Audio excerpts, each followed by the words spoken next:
Hey everyone, I'm really excited for our next guest. I interviewed Dylan Code, the son of the founder of the school, Keith Code, and that was an amazing interview. And now Dylan is carrying on that family legacy running the school. Rick, my partner in crime, has been interviewing some of the incredible coaches from that school. And today's guest is Johnny Haynes.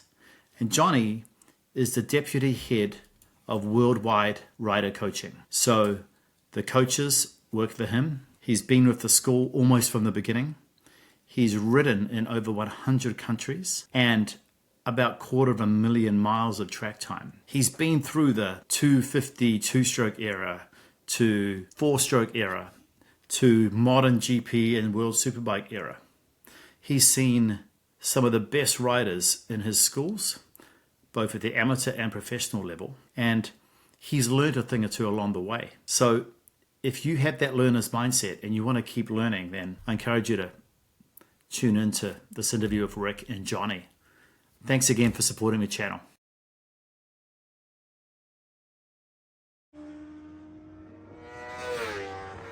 Hello, everybody. Hey, we've got Johnny Haynes from the California Superbike School with us today.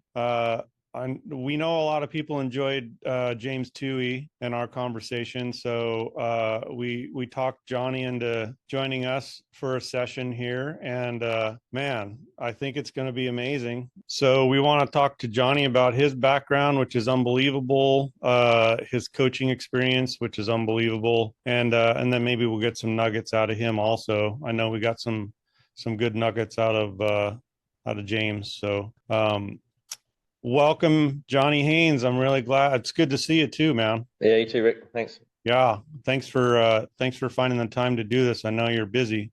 And are you off now for a little bit, or? Well, yeah, Thanksgiving and today, and then That's the weekend. it? Yeah, back to work on Monday. Okay. And when's your next school? I have a private on Tuesday and Wednesday next week, but the next actual school will be in March in Vegas. You're a full-time permanent guy at the school, so you got to go to your job on Monday. Do we dare ask who you're? I do a 9 to 5. Yeah. I know your resume, man. It could be anybody all over the whole world. Yeah, true. No, this is a relatively new student that he really wants to go places. You know, he's investing in his training, and he doesn't seem to be hurting for money. So he wants to keep it going over the winter. So we're going to go out to the streets next week, do a couple of days with him. Should be fun. That's great. That's great. Well, how about if we just, I don't even know, and I'm super curious. How did you start out with motorcycles, and how did you transition into, I'm assuming you transitioned at some point into super bikes, from like most of us did, from something smaller or dirt bikes or MX or whatever? I bought a car when I was 17, but before I passed my test, I had a party at my house. Somebody smashed my car up. So that was the end of that. You know, when you're like 17, your folks go away on holiday, first time they trust you with a house. Yeah, One yeah. of them. Yeah, it didn't go so good. Yeah. And so I lost my car at that stage, and had some insurance issues associated with that whole event. So I was forced into buying a small motorcycle because that was all I could afford to run and insure at the time. Quickly fell in love, and that was that. Okay, well, what did you buy? A TS50ER Suzuki dirt bike. A 50? TS. A TS50. Yeah, 50cc. Okay. I was only 17, right? All right, okay. And it was a basket case. You had to actually put new main bearings in it and rebuild the whole thing. I had to learn all that at the same time, but got it running, got it set up, and rode it around for a little bit. It was a piece of shit. So I upgraded it fairly quickly after that, but that's what got me started. We may need to get everybody up to speed. You were not born in this country, obviously. So where are you from? Let's hear where you're from. Give us a city name. Kind of get that perspective going for us. I'm from the UK, England, from a town called Luton, Luton, which is just on the northern side of London. So it's just outside North London. Industrial town. No real fond memories of that place, honestly. Okay. But was there through until 2000. and then moved slightly further north in the UK. Then moved to the States in 2012. And how did you pull that off? Like what instigated that? I think my predecessor as DCRC, Pete, he was trying to get as many 3-star coaches, which is a level of qualification within the Superbike school. He was trying to get as many 3-stars working at the US branch as he could. So he asked me if I would be willing to come and work full time over here. Okay. Wow. So we just jumped across the pond, and then we jumped right into the California Superbike school in the US. So maybe we should go back and take it from the 50cc little piece of shit bike. I ended up buying a lot of motorcycles, all mostly 2-stroke. In fact, all 2 strokes. I had dirt bikes. I had TZRs, 350 LCs, MTX 125s, RD 125. Like I had basically all 2 strokes, and was somewhat of a hooligan on the street. Really needed the RD. Mm-hmm. Was that a 2-cylinder or a 4? 350cc parallel twin 2-stroke. Screamer. Yeah, well, they all are. Yeah. I mean, there's nothing going on below 7,000 RPM back then, all carbureted, like not fuel injection or anything. So, I got a thrill out of that. I loved it, but I wanted to go to the track. Eventually, I managed to borrow a bike and all the associated paraphernalia and went racing. That's kind of how I came across the Superbike school. The guy who started up the UK branch was a buddy that we sort of pitched with when we went racing. There's 3 of us that used to park up together and hang out together over the race weekend, and that led me into the Superbike school. Okay, so into the Superbike school in the UK first. All right, so they trained you up as a new coach, and yeah, well, I mean, this is 1997, so it's a little while ago now. The training was a little bit looser. We've come quite a long way with the coach training, but I was one of 3 guys that got trained up to be coaches from the UK in basically the inception of the UK Superbike school. So we were the first guys, basically. When Andy decided to bring the school to the UK, we were part of that whole thing, like to try and build up the UK branch and have our own in-house coaches. I was part of that.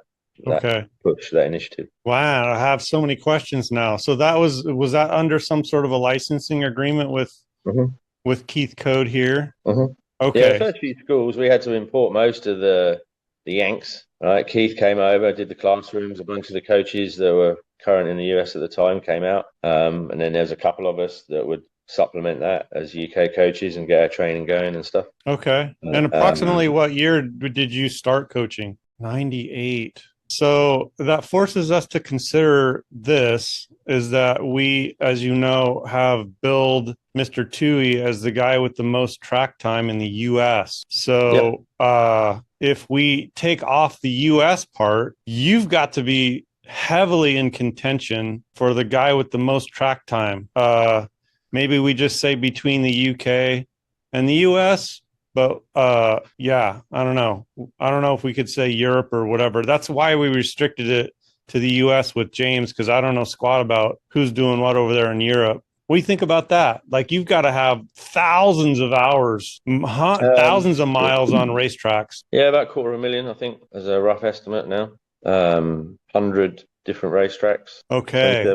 27 countries, I think, so far. So I've been around a bit. So that's a lot different than the US coaches. I know James has gotten around to a couple, 3 or 4 other countries, but how in the world did you get to around to almost 30 different countries? That's amazing. Well, I credit most of that to Andy Ibbott. I mean, he's not so much around anymore, but he was the driving force behind the expansion of the UK branch. Our designated contracted area was the UK, Europe, South Africa, and the Middle East. We went all over it. Dude, that is a cool job. That is the job of all jobs for a super biker. Yeah, I mean, there's compromises, obviously, but I got to go ride Catalunya, Jerez, Almeria in Spain, Fakiso, Kyalami in South Africa, Dubai Autodrome. I was, in fact, the first motorcyclist ever to ride on that racetrack. Which one? Dubai Autodrome. Okay. We did a night school in Abu Dhabi around that crazy hotel on the Formula One track. Done like schools in this Dust Bowl dirt track in Turkey, just outside Istanbul, with CB 500s as the coach bikes that came on Bridgestone BT 57s. I don't know if you remember them. They're not really great on track, and they were grey, and like it took us, I don't know, half the day trying to get all the like rotten rubber off the tires so we could actually lean it over, and then you start dragging the side stand and the center stand and the footrest. But yeah, I've had the opportunity to travel a lot. That's an insane story. Travel to a lot of racetracks. I'm sure there's been some interesting. I don't know. Do you have some notorious trainees you can throw out? I'm notorious. We mentioned that before. Whatever you want to call it. Interesting. Members of royalty from a couple of different countries. Bunch of world and national champions at various points. Not saying that they got those championships courtesy of me, but I've interacted with them along the way. Like Leon Camia is one that I particularly like. You know, he's such a good dude, always willing to listen and learn and try stuff. Like very impressive and super talented. And who's that again? Leon Camia. So he won BSB 2008 or 9, something like that. Went on to World Superbike, rode for Aprilia, did pretty well. He won some races out there at that level. That's great. Always very impressive to see him ride and to see how he interacts and listens. You know, good guy. Interesting. So you're appreciating a good student there, is what you're really saying. Mm-hmm. He's fun to coach. Yeah, well, it can be a bit frustrating because he's fast as fuck. We don't normally have to worry about that, but when he shows up, you know, that's a whole different level. Yeah, maybe a little less beer the night before. Or get up early. Yeah, get yourself prepared. That's great. That's really good. But I am curious, when you know that's coming down the pike, when you know this guy is coming down the pike and you're going to have to keep up with him, so that you're going to have to observe, right? Mm-hmm. You got to be back there. You got to do some observing, and then you got to do some coaching. How do you prepare yourself for that? I mean, do you just go, whatever, man, we're just going to make it happen? Or are you thinking ahead and make sure you have new tires and make sure for sure. Equipment, you know, like I wouldn't ride on a bald set of slicks that I've used for 3 days already. So for sure we'd make sure the bike was optimized in that regard. But honestly, I mean, it's not realistic that I'm going to be able to ride with somebody of that caliber continuously. So you set up a few little hand signals or whatever, you know, I just say to him, like, if you sneak through traffic, this is where they kill us, because they'll take a pass. As a coach, we can't follow through with that. It'll be too tight, right? And we're not about going around and carving people up. So, and once they get a gap, guys like that, you can't get it back. It's not like I'm going to catch him. Gotcha. So, yeah, that makes a lot of sense. For a little while, you know, I can see enough, you know, and it's deviations from what I consider to be the ideal that I'm looking for, or things that happen. They're like, okay, and if I make a little bit of ground somewhere on a guy like that, then that's a weak spot for them, right? Yeah. So you're looking for all of those things, but you make sure when you're on the straight, don't just pin it and like rip down the straight, roll out, look back, see if I'm there. Like, give me a chance, right? So, and guys like Leon are great about stuff like that. You know, you get to ride with them the whole time. And if they get a big gap, they'll have a little look, you know, a couple of points around the track, and they'll hold up and wait for you and give you a chance. And as long as you can give them some solid feedback that they can apply, then that works really good. Yeah, that's great. And you're being so modest right now by talking about a guy that you can't keep up with in traffic, because, so let me just set this straight. How long have we known each other? Years, maybe a decade. Yeah, many years. Yeah, probably. And maybe a little less than 100 days on track. I have never seen anyone. I'm just because I know you're talking about a guy that you can't keep up with, and that's great. It's really interesting for me to hear that. But what I've witnessed with my own eyeballs is there is no one that you can't keep up with or pass whenever you feel like it. So I know that it's mostly schools or whatever, but I just wanted to give you that back because you're being so modest. I mean, I don't know who the man is this person is you're talking about, and now I'm going to have to go check and see who that is, but that's pretty cool. It's also really good to know that somebody can do that to you, man. Well, I'm usually on an inferior motorcycle as well, so Yeah. No, hey, throw it out there. I totally agree. You can go a long way with good technique, but these guys have got something, a little bit special. Yeah. I used to have it when I was younger. It was kind of a carefree, wherever it takes kind of approach. I don't know. But yeah, I mean, in my day-to-day job, it doesn't happen very often. Yeah. But, you get somebody who's a quality racer, then they're going to give me a workout for sure. Yeah. But that's fun too. Yeah. Yeah, that's fun stuff. I mean, I learned a whole bunch of shit about my own riding in that environment, right? When a good example, I worked with Ezra Bobier, not this year, last year, demon on the brakes. Now, I had a little edge here and there, slightly better lines, maybe slightly better accuracy in a couple of places, but damn, he braked late and hard.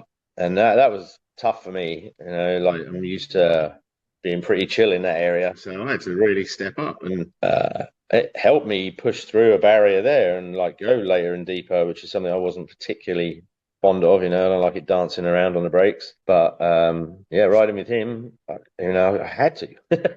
Yeah, and you got to adapt quickly. Mm. It's not like you have a week to work on it, man. If somebody like that comes to the school, you got to get her figured out quickly. But yeah, I mean, back in the early days when we used to go, so this is with the UK branch, we would go, we built a school in Greece, we built schools in South Africa, and we got local agents. But a lot of the guys that were interested in bringing us out and taking advantage of our services were centered around the racing scene. So we show up in Greece is the one I remember. It's 40 degrees C, which is 120, 115, 120 degrees, right? It's hot. No buildings at this racetrack, just a pop-up tent. And a whole bunch of racers showed up, right? And there's me, my buddy Paul, Andy Hibbert, Chris Sherrin, and we had to go to this brand new track we'd never seen before. All these Greek national racers that are racing it every weekend. There's only 2 tracks in Greece, and this was the best one. And we got to figure out how to put down turn points. You know how that works, right? So in 3 sessions of chasing these loonies around this racetrack, and it was the grippiest racetrack in existence at the time. Wow. I mean, I've dragged the knee on slicks in the rain on that racetrack. It's mega abrasive. But yeah, we got to get up to speed and then start to show these guys something. I mean, that used to be challenging back in the day. We were still kind of learning our trade a little bit. Yeah, we had some tough ones there. Where you just show up and you are going all out all day, right on the edge. Fuck, I'm supposed to be watching these guys. God damn.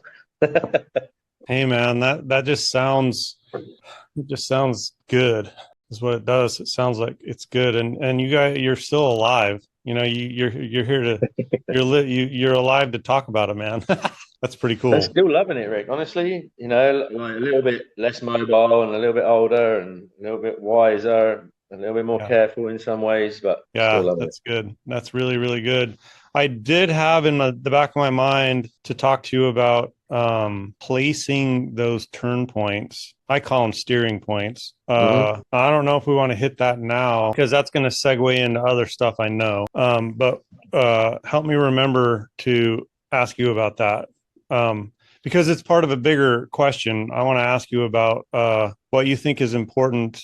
It's going to take you out of your normal routine of breaking everything down into separate little skills and maybe a little bit more broader view. It's a personal interest of mine to ask you that question, but I just want to make sure we finish. So the you getting into the Superbike school over here, and then when I first saw you at the school, I thought you were just another coach, and I remember having yeah, but it didn't take very long. I do remember having dinner with Kobe, and I'm like, who's the dude? All the other coaches are asking questions of the new guy. I don't even understand that. That didn't seem right. It was a little weird. And so obviously I didn't know that you came over from another school with a lot of information in your head. I didn't know that. So he explained all that to me, but that was interesting. That was the first time I really saw you, and you were like this magnet of hey, Johnny, what do you think? What do you think about tires today? And this is a very respected coach that I knew asking you. So I'm like, Kobe, who's this guy? just showed up with a weird accent. Who the fuck's that? Yeah, But I had knows all this stuff. I'd been to the US on a regular basis throughout my tenure in the UK, right? So I was the chief ride coach in the UK for 9 years. So responsible for the training of all the coaches over there, a high level of interaction with the US branch throughout that. I used to come over for training, my own training. Most years I was out here for a month or more to get further trained and, like catch up to the mothership, see what's going on here. So I wasn't as new to those guys as maybe to some of the regular students, when I showed up on a more regular basis. I used to go to the East Coast a lot, which, like, I know you guys don't go over there very much, right? You're more West Coast. So I didn't really show up on the West Coast very often until I moved out here and started, working on a more regular basis. Gotcha. Okay. So you were doing like a back and forth thing. There's all this stuff going on behind the scenes, man, that nobody really knows. It's like it's a big that's a big institution now, and even was back then. I mean, I've spent so the winter season in the US or the UK, like our seasons are very similar, but in Australia, their summer starts when our winter comes in, right? So when you're working as a full-time coach, by that I mean doing all the school days. I wasn't working as a member of the office staff at that time in the US. So when our season ended, I'd fly out to Australia and go and work their season through till February, March, and then come back and carry on with our season. Yeah. So I got kind of well known around all of the branches because I'd go and hang out and work at every school that was going, like I'd go to everything as much as I could. So did you end up staying with the US branch because you liked it better, or because they needed you, or like why would you choose to I'm getting the impression that you all these worldwide travels sort of like went down a little bit and then you kind of focused on the US. Is that accurate or no? Yeah, you can actually survive as a full-time coach in the US. That was pretty challenging in the UK. Just cost of living, like amount of output versus reward, it was proven to be difficult. I needed a change of scenery. Okay. At that time. Plus, the weather's much better over here. The people are much friendlier. I mean, at that time, the standard of living was noticeably better. It all clicked into place for me. It was the right move at that time. Okay. So, can you explain what exactly is do you have a title? What are you doing at the school? Because we don't want to leave people with the impression that you're just like this one-dimensional, really awesome coach. Like, you're doing other stuff, right? All right. You can leave people with that idea if you like. But it wouldn't be correct. It wouldn't be responsible, man. We got to be responsible. So my title is Deputy Chief Ride Coach Worldwide. So my direct senior is Kobe, the Chief Ride Coach of the world. We work very closely together. I mean, basically our key roles are production of the event and quality control. So under that umbrella comes the training of the coaches, the somewhat monitoring and managing of the overseas branches as well, making sure that the CSS product is uniform around the world, that people have been trained properly, doing their job properly. We have the final say on some of the qualifications that people need to get to progress through the training as a coach. So we look after all of that. I'm also keeper of the tech, so I work quite closely with Keith on updates, refinement, evolution of the technical materials that we've got, which is, what we use for coaching, but a lot of it's to do with training the coaches. There's a lot of material and a long process to become a really highly qualified CSS coach. So I manage a lot of that, mostly for the US branch now, but still looking on the UK branch and do stuff for them as well. Wow. Dude, there's a lot to think about sometimes, but I mean, it's all the same thing, Rick. It's like figuring out how to get everybody to ride better, coach better. It's kind of cool. It is cool. It is cool, man. It seems daunting though. Because I've seen it in action, man. You're really good at your job. It's impressive. Well, thank you. I mean, what makes it really quite easy is I love my job. Yeah. So it's not a grind. I mean, all right, if it's pissing down with rain at Cadwell Park and it's like 3 degrees above freezing, that can be a grind. But I mean, mostly I'm working with really cool guys and girls and students and at racetracks riding cool motorcycles. Come on, it's not that bad. Correctly included the female gender in that comment briefly. How's Misty, and when are we going to see her back? She's been having some visa issues, as I understand it, which I believe she's resolved. So I actually had a little bit of communication with her a couple of weeks ago about getting some new leathers for her, and hopefully we'll see her in 25. Yeah, man, she's such a great coach. She's really fun to be around. She's been around forever as well, mate. Yeah, we might have to do. I think Angus already interviewed her, but I might have to take a shot at one of those interviews. I'd like to get her on here and maybe Kobe. Hey, man, I had my doubts about you, but here we are, baby. Yeah, I am definitely stepping out of my comfort zone here. It's just fun. It's fun because we're learning, man. We're all learning stuff. I mean, already it's been really interesting. Cool. So, well, anything else to add to the CSS stuff? Like I said in the last one, this isn't meant to be a CSS commercial. It's just really hard to not talk about it because you guys are there doing your thing and you're really good at it. It just, we got to lay it down. Well, it defines me, honestly. I mean, no two ways about it. I mean, that's what underpins everything I've done. So it's unavoidable.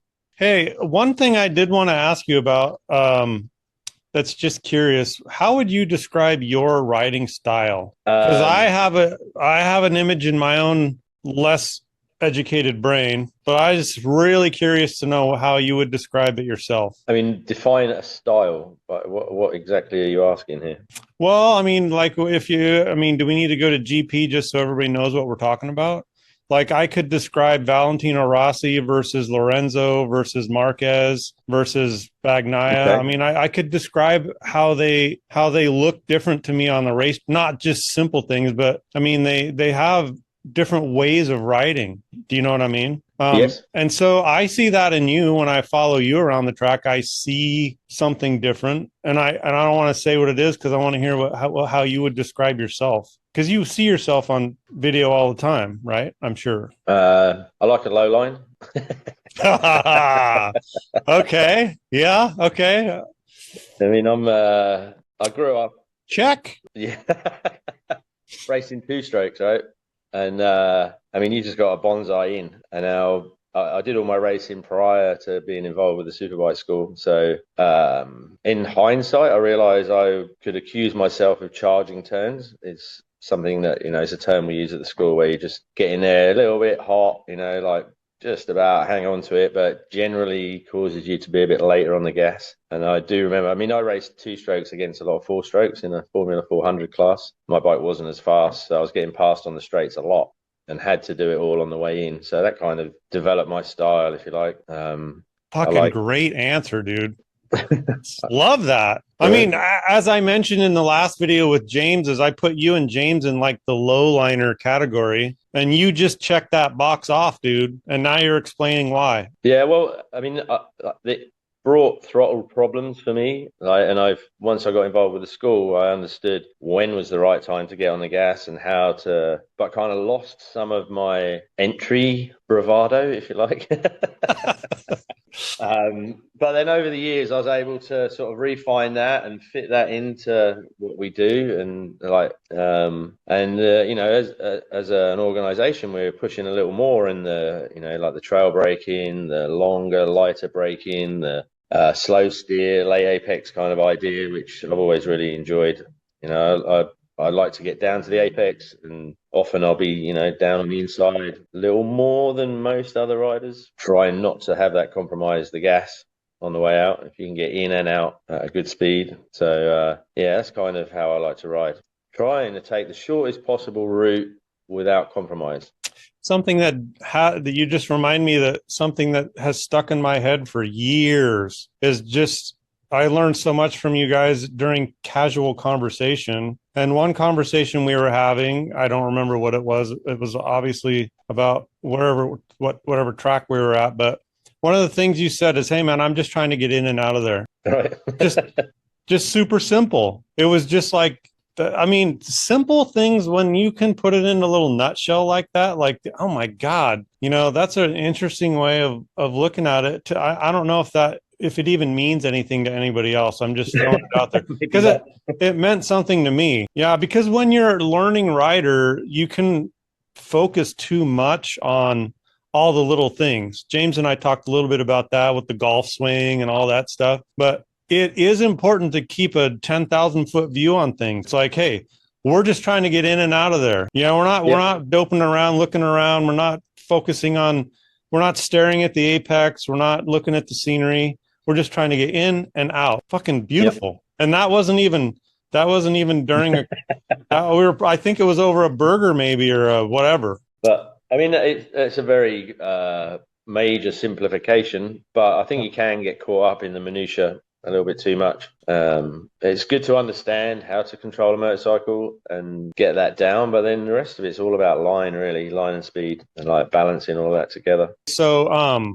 okay, give me your riding style, the bullet list.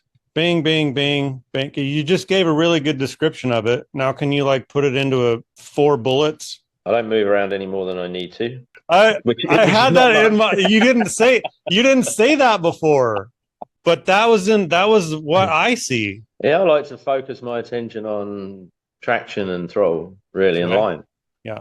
So if I'm on a line where I'm going too fast and I need to hang off a little more, like to get it in there, all right, I might move around a bit, but if I get it right, I can keep the movement to a minimum, right? Mm-hmm. And I mean, if I'm riding with a top level guy, then that's different. I've got to work at it, but I can go pretty good without moving around too much. So I would consider myself somewhat lazy, maybe efficient, but timing is the thing. You're doing the right thing at the right time. Like all the hanging off and the body position and all the rest of it, adds a few percent at the limit. At the limit. Let's not skate over that too quickly. Can you please repeat that? Yeah, it's only when you need it. Right? At the limit. At the limit. Hanging off the bike, if you're not at the limit, hanging off the bike is kind of a little bit of wasted energy. I think so. Yeah, I 100% agree. 100% agree. I mean, I basically have that same trait. And I think personally, because I'm so big, I don't like seeing myself on film because I don't move around a lot and I'm big, right? And so, but to me, I consider it an efficiency thing. And I'm not near, like, I'm not trying to, let's not go too far into my shit, but the important thing that you're saying there is because a lot of people don't consider this, but if you're at the limit, that is the time to think about standing the bike up more by hanging off. But if you're not sliding around and you're not on the limit, it's probably more so just wasted energy. That's a really good nugget, dude. I mean, interestingly, body position is a big buzz right now. If you poll all of our students, the thing they want to spend more time working on generally is body position. Yeah. Which is, I mean, it's important to look good, right? You want to get your photos and see that you look something like you would expect as a rider. And for sure, if there's fundamental issues with how you're sitting on the motorcycle, we can correct that. Yeah. But you see guys that show up and they're more interested in hanging off and dragging their knee than they are about a line. That to me is that's the wrong way around it. I think super common, isn't it? Mm-hmm. You think it's common? Yeah, super common. Yeah, very, very, very. Yeah. And I'm not really a good role model for body position. I mean, my knees are, and we talked about this, I can't motocross anymore or anything like that. Just like getting into a deep hang off is kind of uncomfortable. So I only go to it if I need it. Yeah, necessity. Yeah. So that's definitely, and that necessity is when you're at the limit. Yeah, you need a bit more. Yeah. Now you got to start using the tools available, the hook turn, the pickup drill, like all of that stuff. Yeah. Really thinking about it. Just your riding style is pretty fucking cool to see. It looks like. If now I'm going to give you my opinion, I know it doesn't mean shit, but in my opinion, it just looks super efficient, like there's not a lot of movement. Your lines are so clean and well thought out and you stay on your lines. You just look like it's a super efficient. You kind of look like, how would I explain that? You look like a pre-planned roller coaster, not to be mixed up with roller coastering, like we sometimes say. That was a bad example. You just look like you're on a line on purpose. And it just looks super duper efficient and it's fast. But sometimes you pass me if you're not my coach and you come out there and you just want to fuck around a little bit, by the time I even see that it's you, because sometimes I'm not looking, and then it's like, fuck, I wonder if that's Johnny. Boom, you're already, it's like, it's over. A lot of that has evolved through coaching.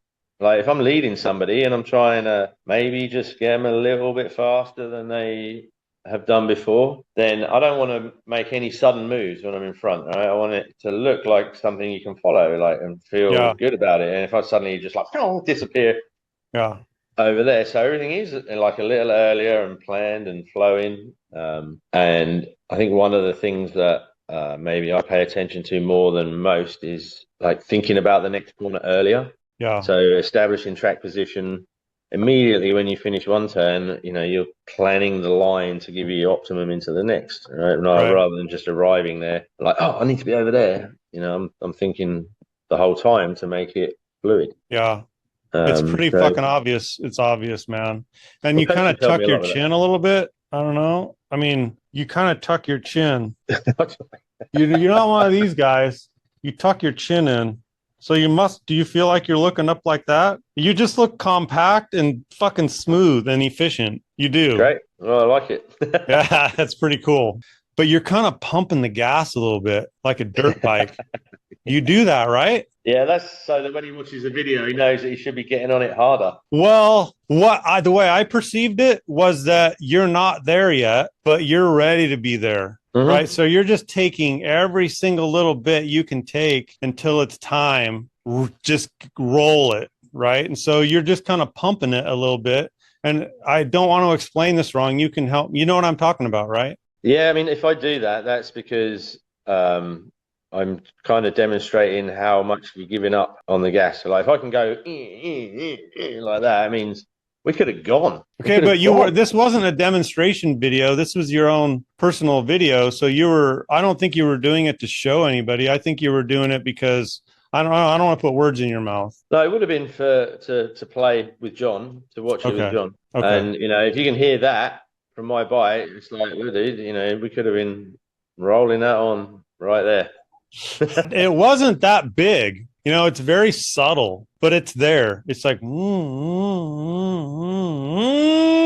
like you're just not quite where you want to. You're just not quite pointed, and so you're just there. Like I do it on the dirt bike all the time, right? All the time. Like I'm going around a big ass corner, and I'm just making sure I'm right there. Well, anyway, it's not something I would typically do. Good throttle control is once the gas cracked on, it's rolled on smoothly, evenly, and continuously throughout the remainder of the turn. Yeah. So that would be very contra to that. So I would have been using that as a demonstration of we're waiting too long here, buddy. Let's get on it. I thought it was cool. So I'm like, shit, man. Johnny's just like all over this gas, man. You're just getting ready to just hammer it. And you did. When you started rolling on, it was even smooth and continuous. Compare a video like that, we compare the differences in lines and where we can get on the gas, how much speed you can carry into the turn, and come up with a plan to make an adjustment. Yeah. It's good training tool. It really is. Yeah. Especially if you've got somebody who's interested and knowledgeable about riding. Yeah. And just for some fun perspective, let's say that was 2021 or 2. So, you know, two or 3 years ago. How old would you have been? Well, I'm 56 now. Okay, so 53-ish. Yeah, I mean, like we're telling these stories, man, but these aren't like spring chickens out there like massacring the racetrack. Yeah, we're definitely not spring chickens, mate. We're a long way from that. We're the crusty old roosters now. Well, yeah, I'm in that whole group. Yeah, for sure. So placing steering points, where to steer. Mm-hmm. Someone from your crew has to go out there and put these turning points, you call them steering points, whatever, on the track. How do you figure out where those go? I mean, honestly, mostly in the US, there are tracks that we've been to before. So you got a pretty good idea of where they're going to go. Some tracks, we've already got them pre-marked. Typically, it's James, actually, these days. I have other things to do in the morning, so we'll send James out after the morning intro, and he'll go around and he'll put some dots down, just little pieces of tape to mark them out, so that when the person who actually goes out to put the crosses down, which doesn't happen until the level ones need to go out and do their turn point drill, the spot is marked. But we'll adjust them, so on a track we don't know so well, that we haven't been there very many times or whatever, or it's always a little tricky, then the senior guys will ride and we'll give our feedback. This one's too early, this one's too late, this one needs to move over that way a little bit. We'll pass that feedback on, and then when the turn points go out, they get tweaked a little bit so that they're more or less in the right place. So when you or James goes out and does that, though, are you looking for straight lines, or are you saying I've ridden this track before, or if I were riding this track, this is where I think I would steer, and that's it? Or are you walking all the way through the corner and then going back? Like, is there like a method to the madness, or are you just kind of winging it until you have to like move them around a little bit? Bit of both. I mean, depending on the situation. So as I was saying, in the UK, the way we used to do it there, we'd ride the first 3 sessions, and then it was my job to go out and put down the turn point. So I could go to a track that I'd never seen before, have to coach people in the white, yellow, and green groups, and then at the end of the green group, I've got to go out and put down all the turn points. And, we didn't always get it 100%, but you basically... The process for me was to figure out the lines, where the apexes were, where I need to turn, to be able to get the line that I want. And then I've got to try and remember where that is, because it's somewhat instinctive at speed. There's a few rules that you have to observe, but we're trying to straighten out the line, right? That's really the primary piece of tech needed for putting down a good turn point. Now, bear in mind that how fast you're going will affect where you turn. How quickly you're willing and or able to steer the bike will also have an effect on where you would prefer to turn. So we can't make them perfect for everybody. Yeah, so right. As a typical rule, there would be a little bit later than where like me or James would turn, or a racer that showed up. There might be a little bit earlier than a real steady new rider that's first time out there and going fairly cautious. They might want to turn a little bit later, but as a general rule, it's somewhere in the vicinity, and they're primarily there for the level ones to really understand that you can choose a place to do your steering rather than let instinct suck you down into the turn, right? You want some level of control over where you do that. Yeah. And try to pick something, even if it's just the end of the outside curve over here, or, like the curves on a racetrack are generally quite useful in that regard. They're sort of positioned such that you can usually reference them to get an idea of where you want to turn into a corner. Yeah, that's a good point. I see some confusion there once in a while. Like, people think that they're supposed to steer like at those points, but they really just become a reference, right?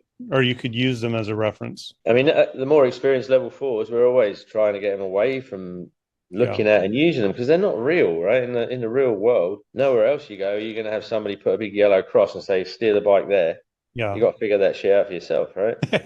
So, once you've got the idea and you've seen where a good area to steer in, most people turn too early, and I said I'm a low liner, but I also steer slowly. So there's a whole balance there. But yeah, typically the general mistake riders make is to look into the corner and drift in and end up with a too early an apex and run wide at the exit. That's the most common line fault that you see. Steering in too early. And generally, our turn points are a little later. Certainly in the tighter turns where you have a later apex, we'll take the turn point in pretty deep. That can be uncomfortable for riders initially. Oh, I got one for you. Could we say that it's very common for someone to see it and then look at the apex, see it properly, look for the apex properly, and then steer right then? Mm-hmm. Yeah. Instead of running it out. Man, dude, I just think that that's like super common. Big old mistake. Yeah, it's difficult to look in, but continue going straight. Yeah. That's basically what the easy way to say it. Yeah. Yeah. So it's more likely when you look in, then you start going in. Yeah. Right? Whether you realize it or not, right? So you're not really choosing where to turn, you're choosing where to look, and that doesn't necessarily correspond to the same thing. Yeah, that's a biggie. So maybe we should make this into a nugget, just since we're talking about it, right? So, because it's a big problem. Maybe what's the nugget going to be? We can't say don't look and steer at the same time, because maybe that's too hard That's too. And sometimes you do. Yeah, exactly. Yeah. But you should be cognizant of when you choose to steer. Okay. All right.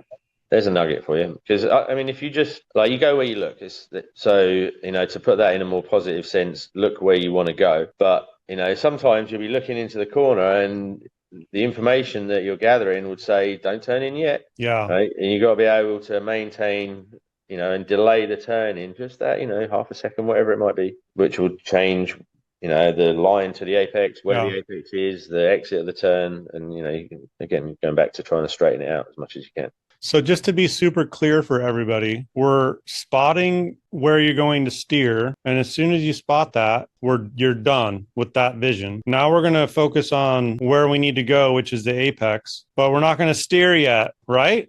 So your eyes are flicking back. You're like doing no. we see the steering point. Now we're going to look over at the apex, but we're going to let the bike keep going until you get to the steering area. Right. Yep. And then steer to get to go where you're looking. Because what the problem, I mean, there's various ways. So you can use your peripheral vision to keep track of your turn point. Yeah. Right? That's one way of doing it. So you turn in the same place. I mean, in certain turns, that's really important where there's no other visual cues. So you need to pick a spot to turn. Right? In other turns, like where you steer can be variable depending on how quickly you steer. Right? Mm-hmm. And whether you want to trail the brake or whether you're going to release the brake and go directly to max lean, there's a lot of variables there. Yeah. So in the real world, without turn points, generally it's what we call apex orientation. You look into the corner and you kind of let the corner open up to you. So, I mean, you could start steering very slowly at that point, but you're not going to commit to that corner until you actually see it get to the shape that you want. Now you can see your line in there. That's when you commit to the corner. Beautiful. So we got that dug out of you. That's perfect. That's the nugget right there. Okay. Yeah, let the corner open up to you till you can see your line, then commit to the steering. Did I say that right? That's pretty good. Yeah. I mean, correct me. We're trying to build a nugget. No, that's it. That's what everybody does, like to a greater or lesser degree, right? Yeah. There aren't marked turn points. Most riders don't hardly even consider that. But you will look into the corner and go, do I want to turn yet? Like understanding the correct information you need to be able to make that decision accurately. That comes with experience and training. I'm struggling to keep up with Johnny Haynes here, man. I'm trying. So, and the other one is don't look through the corner. Okay. James said something about that. Yeah. I mean, if I have to get a message out, any message at all about riders improving their riding, it's don't look, like whoever told you to look through the corner out the other end, look 3 minutes down the road, like be able to see shit in 10 seconds or whatever. No. Is that I mean, James was saying the same thing. That must be a common problem. Big time. Yeah. Like, are there other people out there coaching that, do you think? Well, I think this is just opinion, right? I'm not going to get myself in the shit here, but if you go and do your MSF training, like they're like, look X amount of distance ahead, look through the turns, which on the street, right? If you're riding like semi-blind canyon roads or like tree-lined country lanes or whatever, yeah, you probably might want to see if there's a tractor around the corner. But if you're trying to be accurate on your line, then looking into next week and managing your current vicinity peripherally. Okay, that's great. And we see that a lot. And some guys get really good at that. They can get right up to 90% accuracy, but if you want to hit an apex, rub your wheels against the curb every single lap, every single time. Go look at the damn thing. Yeah, that's great. That's really good. Hey, I'm going to divert and tell you a quick little story. But there's a guy named he's a big, tall German guy, Chris Gehring. Yeah, big German dude. He's I love that dude.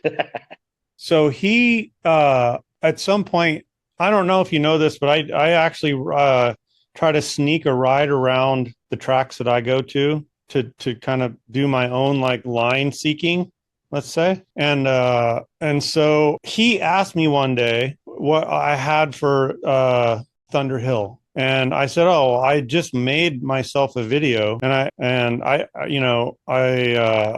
said, "Well, I just made myself my typical, video of that track. And you're welcome to look at it. It's got a shitload of cussing and swearing in it because I'm dealing with a buddy of mine who's got his own ideas.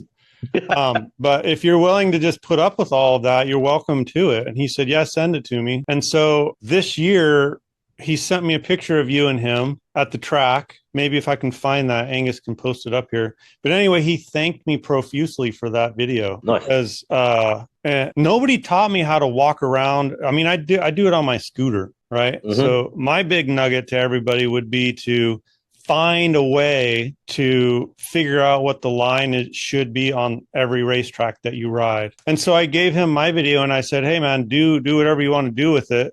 I'm going to put I told him, I said, what I'll do is I'll put one lap of me and James Toohey at the end of it. So you can see me riding the line that I'm trying to figure out in the morning before Trevor gets there. Right. And so anyway, yeah, he was a really nice guy. He said, oh my God, yeah, dude, thank you so much. It was so fun. Johnny gave me all these compliments. And hey, man, I just like, fuck, it didn't cost me anything. I already had it made. So I am interested. One of my rules is in the 10,000 foot view of when you're going to go to a track, whether you think you understand the track very, very well or not, is you need to know the line. Like if you have to, the way my mind works is you have to prioritize things before you go out and get on the death machine. And how do you figure out the line? You need to know the line plus or minus like 5 or 10% or something. Like you need to, it's really difficult to even ponder making a lot of other adjustments if you're not riding close to a reasonable line. That's just, I agree. Do you agree with that? Yeah, line's everything. The line's everything. Thank you. So would you make that if a newbie came to you, not as a professional coach, but just in a bar, I'm trying to put this in perspective of just a general conversation, and say, hey, what's your priority when you go to a new racetrack or an old racetrack or any racetrack? Mine is you got to know the line, plus or minus, you know. But when you say you've got to know it, you're saying you got to know it in advance, because I've never done that ever. Well, what do I mean?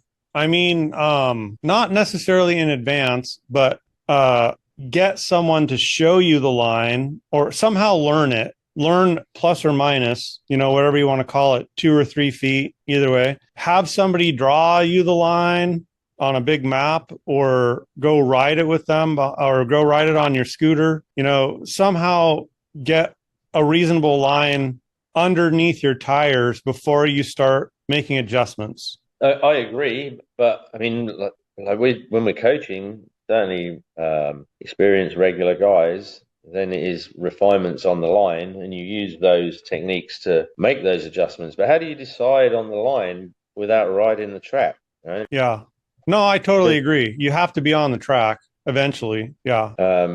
I like to just figure it out as I go, honestly, and I don't. I mean, you mentioned that Ian James talked about intuitive riders. I think I have an intuition about lines, like maybe isn't as difficult for me as for other people. I mean, I'm very well known for not being any good whatsoever at directions. You know, if I had to go here to my best mate's house in Long Beach or whatever, I still have to follow my maps because I don't pick up anything peripherally around there. I'm just still looking at the lanes and the lines, right? Right. So it comes at that cost, I guess, but when I go a track, I can pretty much figure it out 2-3 times through a turn. I'm like, yeah, I kind of got that sorted out. Yeah. Are you doing that? Are you doing that first? No, I just show up and go ride. Say again? I just show up and go ride. No, I know, but I mean, but you're maybe we're beating this like a dead horse, but is it a priority to find that line first? Yes. Okay. Yeah.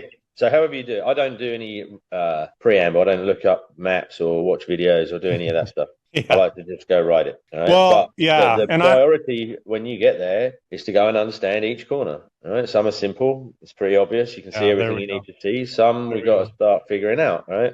Yeah. There's visual cues that are designed to trick you and like draw you down in there too early, and then you run wide and have to chop the gas. All right, mistake. Don't do that again. Move the apex a bit later, and then you start evolving it that way. Yeah. Perfect. I think what I'm meaning to say is do whatever you need to do. Listen to people, look at a map, whatever, so that you can go out there and make a priority out of knowing a proper line. Yeah. Because if you go out there and start trying to do other things and you're you're doing these big wavy, now we could talk about the roller coaster. If you're going out there and you're riding ridiculous lines, then you're making things worse. And that's me personally, in my coaching, somebody's not showing me a decent line, that's the first priority. Okay. In fact, I'm fairly well known amongst the coaching staff for a quote. What are the three most important things about going fast around a racetrack? Line, line, line. Yeah. Yeah. I mean, if you haven't got a line and you don't know how to make one, and you can't control a motorcycle enough to be able to, duplicate and maintain a good line, then there's no other problem that needs handling apart from that until you get that figured out, right? You're clearly looking in the wrong place, choosing the wrong things, misunderstanding something about, if you any sort of speed, if you want to go fast on a track, you got to have a line. I mean, you can get away with mechanical grip up to a point, but if you're compromising that by being on the wrong part of the racetrack, and again, it seems intuitive to me. If you start letting the bike go, right, you start picking up speed, you realize there's parts of the racetrack you can't go to anymore, because the speed and the momentum, is that the right physics term, or inertia? Which one is it? You're the physicist, but like, you try and make the bike go over there when it's already going 100 mile an hour in that direction, you suddenly realize, well, I can still make it into this turn from here, and there's no way I'm getting over there, but I can go faster over here. Yeah. So you're constantly balancing all that out. But. Yeah. What the turn that comes to me, most people aren't going to know this, but like the exit of turn 6 at the ridge, a lot of people just stay left. And they make this big lobe out of going down the hill when they need to be going straight over to the paint, which you can't see, right? And so it's that kind of thing. Because if they start working on throttle control and stuff like that, and they're making this big lobe out of everything, which, hey, man, I used to do it. So I'm not saying like I'm Mr. Perfect over here, but no, these are common rider errors. I mean, this the reason the school exists, is to help people identify and overcome these kind of pretty pervasive errors. I mean, if we're not designed to operate over about 22 mile an hour, if you think about human beings, our history, right? Before any kind of motorized vehicle, we've got like millions of years or whatever of being able to run at about 23 miles an hour. I think I was reading a book called The Upper Half of the Motorcycle. It's like psychology about riders. Our brain can handle 22 degrees of lean angle, I think, which if you're running barefoot, chasing a pig or something, trying to get your dinner, that's about as far as you can lean over, right? Before you start to lose traction and other things. So if there are parameters, 23 miles an hour and 22 degrees of lean angle, and you get on a motorcycle, now all of a sudden we're operating in a realm that we're not designed for, and we don't really have any background on this. We've got to figure it out as we go. Some people do a better job of it than others, but a lot of riders will have a lean angle limit, that they'll have cycles and visual skills that are more related to 22 mile an hour running after something than 100 mile an hour on an S1000, right? So there's some adaptation that needs to happen for sure, and helping people push through that is pretty tricky sometimes. Yeah, that's a lot of DNA and instinct to. But here's the good news: is you can do it. Like people can do it. You've got to retrain how your eyes work. Yeah. So going back to our original point, I mean, if you don't have a good are able to maintain a good peripheral vision and know exactly what you actually want to look at along the way, if you haven't got all that sorted out, then you'll end up following the white line around turn 6 and until you can't follow it anymore. And then you look up and go, oh, I need to go over there. Yeah. So that's change your visual patterns. That's great. So we're going to make that a big old nugget, whatever it takes, however you're going to do it, whatever it is, learn the line. And so, I don't know. Just on that point, there is no such thing as the line. That's what I was just going to say. Okay. But please, I was going to ask you, because then we talk about low line, mid line, high line, and all that stuff. So can you just give us an explanation of what is this line that we're looking to have before we start branching out into throttle control and body position and all of that? What is this? What is the line? What are we looking for? At the school, the three characteristics that we attribute to a good line is only steering the bike once, regardless of the duration, right? Like when you start to steer the bike, you complete the steering and then you roll on the gas, right? So you should be able to apply good throttle control, which we mentioned earlier. Once it's on, you want to have it rolling on throughout the remainder of the corner to whatever degree. Like you don't want to have to go back off of the gas after that point, right? And then the straightest line you can make. Now that's where the interpretation comes in somewhat, in simple terms, on a standalone corner, you want to start on the outside, apex as tight to the inside as you can in the right spot, and then run it back to the outside on the way out. That's how you straighten out a line. But you have to look at each of those steps along the way. A lot of people look through, don't really see the apex, don't get as close as they could or should, and therefore they're not running as straight a line. They start to run wide on the exit, have to start manipulating the gas, steer it again. No, that's not a good line.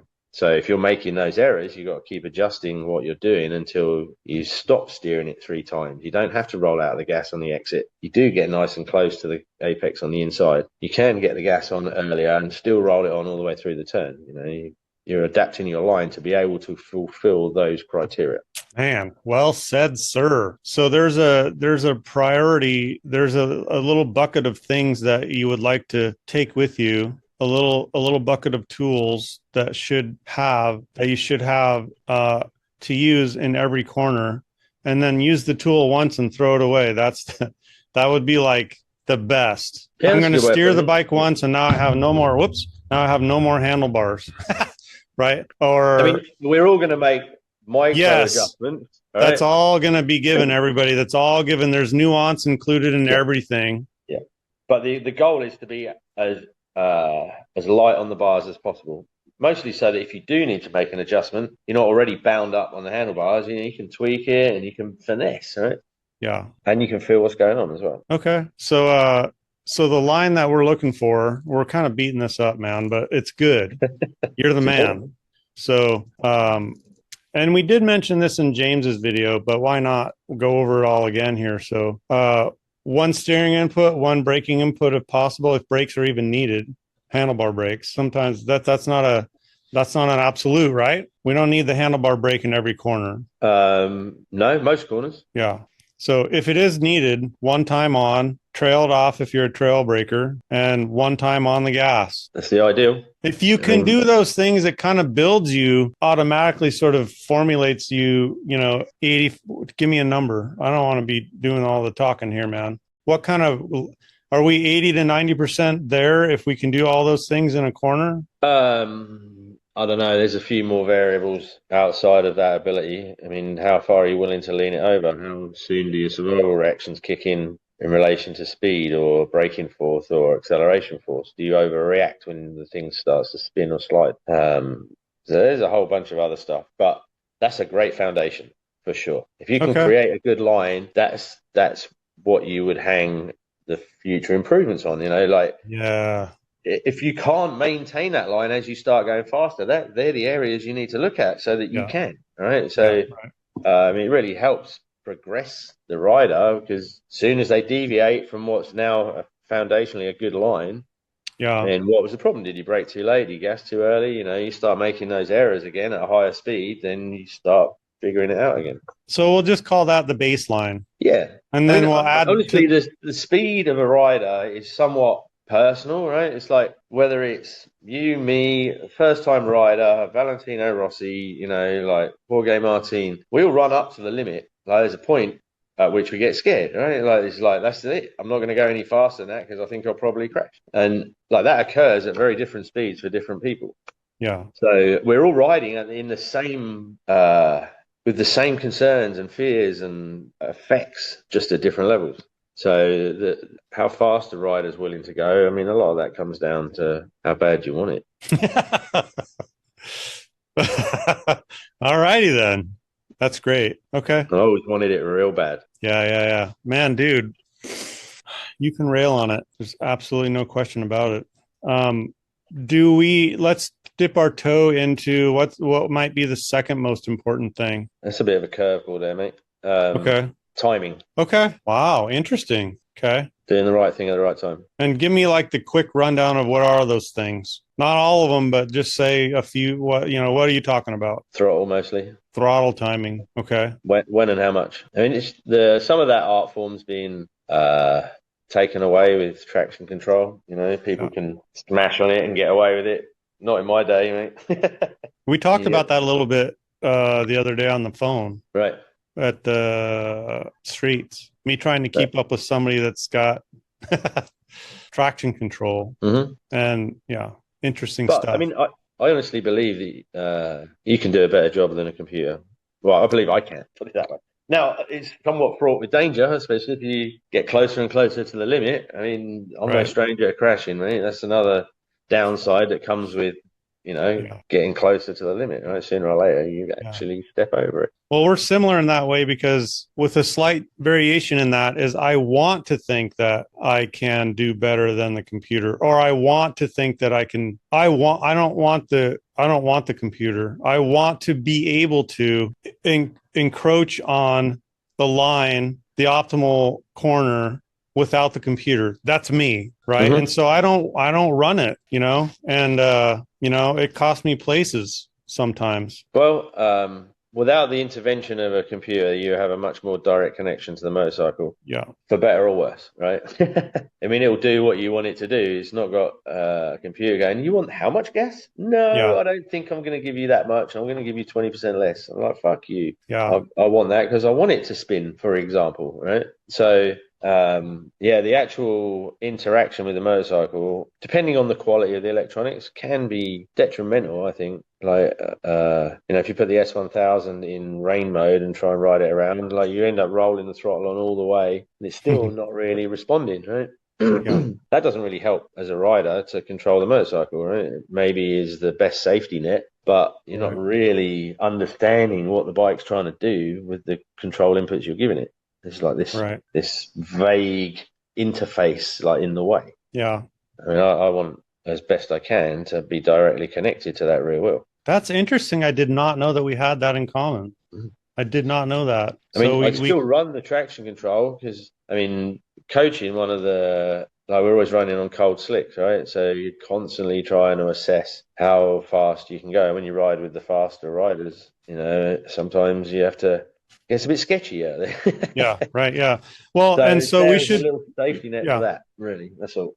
And we should also maybe say capitulate that it is safer, right? I mean, you can run it, and it's a safety net. It's the downside is it's going to chew up your tires quicker. But I mean, if you want to roll on the gas harder and you don't know, it's probably safer to have traction control on. You're going to have a lot better chance of, not having the rear end slip out on you and all that, right? So, I mean, there's use, for guys like, weekend riders and stuff like that don't want to risk. They don't care about necessarily the art of it all. They just want to rail on it. Well, turn it up, buy another tire. I mean, street-based, I think this stuff's amazing. I mean, really, like with all the varied conditions, varied tire temperature, to have that safety net. And I mean, honestly, in a street environment, I don't think it's that invasive. Like when you're trying to ride around, it's not like you're trying to draw every last percent out of the motorcycle. But when you transfer that to the track and you are trying to, get another half a second off your lap time, and every time you roll it on, it just holds back and doesn't quite give you what you want, or there's a few you get pumping sometimes where the traction control will catch it and then release it and then catch it, and the suspension's not good enough to deal with that. And then you get this cycling, and that will chew tires up, and it will affect how hard you can roll on the gas coming out of the turn. So there's positives and minuses, but I mean, my favorite is to be in the zone where everything's going slow. And fuck the traction control. I want it all on my right hand at that point when I'm riding like that. Well said, sir. No, that's great. I think that too. I really do. I turn all that stuff off when I got my apes, and it's now when I never turn it back on. But when I borrowed a bike in Las Vegas a couple of years ago when I was with corner working for you guys, dude, I turned it on because I didn't want to wreck some dude's motorcycle. Right. I didn't know the power band. I didn't know the bike. So Ian came over and he's got the same bike and he did all the buttons and set up the traction control. I said, dude, just turn it up, man. Like, don't make it stupid high, but yeah, I don't want to crash this guy's bike. I don't know the power band or anything. And Yeah. so, hey, I felt really good about having it on Yep. someone else's bike. I'm like, bring it on. Yeah, on a cold day, on like cold slicks and no tire warmers, I turn it up. Yeah, and then I only turn it down if it starts to impede. Right? And like when you're trying to drive and you can feel it's not quite, it's what you're asking for 100%, it's giving you 70, and like, right, now it's time to start turning it down a little bit. But I mostly keep it there as a little safety net. It's kind of a game to try and ride underneath it and not activate it, because you get used to traction control, you can get a little heavy-handed with the controls, right, and get away with it, right? But when the light starts going and it's intervening, then it takes a little moment before that clears, right? So if you don't activate it at all in the first place, then you can keep it there as a safety net without some of the compromises. Oh, that's a good way of looking at it, man. That's good. That's good insight. That's really good. Excellent. So that reminds me of another thing you told me once, totally separate subject potentially, is you crashed at Streets. I think you told me it was in turn 2 or something. Mm-hmm. And it was on a new bike. And maybe you I think I remember you telling me. Do you remember telling me this? That you crashed? I'm pretty sure I know the story, but you'd have to tell me a bit more. You crashed because you assumed that the power band was maybe the same as the same bike of the previous year with the same model and all that stuff, and it just kind of caught you out when you roll it on. Can you elaborate on that a little bit? Like, give us like what the power band. How do you adapt yourself to a new bike? Well, I didn't do a very good job that particular time, but so it was when the BMW switched to the 2020, like the new model that's the current model now. So this was actually, I think, 2019. Jesus, dude, really? It seems like it was like last year. Yeah, it was just pre-COVID, I think.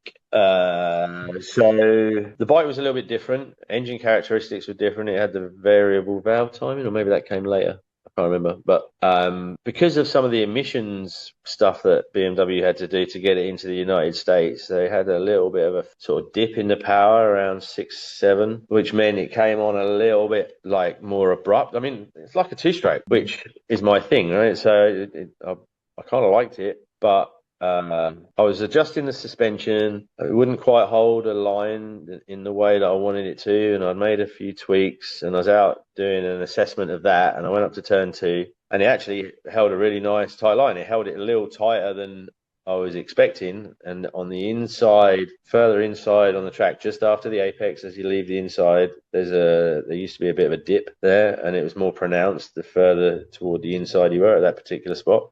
Wasn't somewhere I would typically go on my ideal line, but I was actually in tighter. Anyway, as I rolled on the gas, it chimed in to the power band right as I went through that dip, and I think fractionally unweighted the rear. So anyway, it spat me sideways like so fast. Ping! 45 degrees, like, or 90 degrees, sorry. Yeah, that was that. What were you unscathed, or did you break something? I broke my collarbone. Oh, okay. Got a pretty fucking good concussion. Oh, all right. And the bike probably was just smithereens. Don't remember. Okay. It was a good concussion. Wow. That's a really good story. That was violent, that one. That was very violent. Yeah. So what's the let's just make this the equivalent of somebody buying a new motorcycle. Like what's the message? There's got to be a message there. I was a bit complacent, if I'm honest. Like I was rolling on hard in first gear out of a slow, tight hairpin, right? And I didn't have all my ducks in a row. So yeah, I was just a bit cocky, really. You always think, yeah, I've got this, I can do whatever I want, until you can't. Okay, so the nugget is don't be cocky when you get a new motorcycle. Yeah, especially 1,000cc one, you know what I mean? Take it easy. Yep. Yeah. Yeah, like learn it. But also, there's like a little combination of things there. Most crashes are not one big glaring error. They're like a little sort of stack. Usually 2 or 3 things that all kind of interact together, and like that's what it takes. Yeah. Bit of distraction. Some people call it the holes in the Swiss cheese lining up. Right. Yeah. It's always a few things for sure. Mm-hmm. That's good. Okay, so we have priority number 1, line. Priority number 2, vision. Mm-hmm. Well, those two are very intricately connected. You can't have one without the other. And the second one's a little more difficult to just sort of like figure out how to figure that out by yourself. Like that might really require some coaching. Like the line, you could ask around, you could have somebody take you out there, show you the line, and kill that in a session or two. But the vision, man, if your vision's not right, if you're not looking at the right things at the right time, then you probably need a coach. Yeah. I mean, that can speed things up for sure. Yeah, because I mean, otherwise, how would you know? You know what I mean? I think it would be really difficult to know. Well, I think you mentioned you and James talked about intuitive riders. Yeah. It comes easy to me, honestly. Like it seems obvious. So I don't know what that is or why. You know, a lot of my coaching career has been like unraveling that to understand what makes it. But interesting. I mean, to give you an example, like my brother, he came and did the school. He did levels 1 and 2 at streets. Now we used to ride together as kids, you know, terrorizing the local town. He can ride. He was the wheelie guy. I was the corner guy, right? And anyway, he comes to Vegas, and you know Vegas is pretty tricky. So he was doing his level 3 and 4 there, and he rode the camera bike. And I watched his video footage. Like, I let Kobe coach him. I wasn't going to get involved with that side of it. You don't coach family. Right. And I trust the boys to look after him. And he was totally online, dude. He did the camera bike 3rd session. So he'd done, you know, he was doing level 3 and 4. So he'd done some body position stuff. But he hit the apex in turn 11. You know, he was patient and he waited and he let it come back around and he was tight on that. Straightened out the line down to 12. All the common errors that riders don't intuitively do, he did. And it sort of made me realize that, you know, there's something genetic or, you know, like there's some skill that we must have. That's very interesting. Yeah, I mean, it baffles me that other people don't see it. Well, and the other thing that you must know as a coach is not everyone has that. Absolutely. I mean, I talked to Keith about this a lot, and he reckons 1 in 50 have a natural sense of line. Interesting. And I'd go along with that. That seems about right. 1 in 50. Okay. Mm-hmm. Which turn was, what did you say, turn 11? Yeah. You were sitting there corner working on the inside of it when you were out. So the keyhole one. Wait, almost before the straight. The turn before the straight? No, so you got the back straight. Oh, the other. Little kink 9 into 10, then there's a little short shoot, and then the really long right-hander. Okay, yeah. You're right. Both of those, I worked both of those. Right. Okay. But yeah, all the common errors, he didn't make them. And he'd only done 10 laps, something like that, 15 laps, and he was online. It was mind-blowing, actually. He did a great job. Not blisteringly fast, but his line and his timing was good. And he built on that over the remaining, 2 days that he rode. Oh, that's great. Okay. So yeah, training that into people. Like, here's one of my theories is certainly in the States, a lot of the roads are somewhat straight and lots of intersections. You know, like in the UK, the roads are a little bit more windy. Oh. So there's maybe like riding on those kind of roads speeds that process up a little more. I don't know, but I think most people just follow the yellow lines or white lines or whatever, and they'll just stay and follow that path rather than seeing a line through it. That's a good theory. What's your speed limit there? Do you have a higher speed limit in general? I've never really paid much attention. You're always just speeding. Mostly, yes. Because I wonder, because I think our speed limit, I mean, these days people are being really stupid on bikes, but I mean, 55 miles an hour on a motorcycle, I can see how your vision could, if you just did that for a while, your vision would suffer. So I don't maybe. know. But that's a good theory, man. That's a really good theory. More windy roads and stuff like that. I mean, I would say typically Brit riders have a higher aptitude level than American riders. I know that's going to be controversial, but I think we have a lot of roundabouts as well, which, you get to corner. I used to go and play around roundabouts, like trying to get my knee down, all that sort of shit when I was a kid. Just doing laps of roundabouts. It's like my own little racetrack. Yeah. That's really interesting, man. Oh, there's so many things we could talk about. But because you brought up intuitive riders. One of the things I asked James that I find interesting, or my opinion, I have an opinion. Like if you take a very intuitive fast rider. And we could use you as an example. So you're an intuitive fast rider, and then did you plateau, and then you met Keith, and then I could say that. showed you a couple of things, you said, right? Am I remembering that right? Yeah.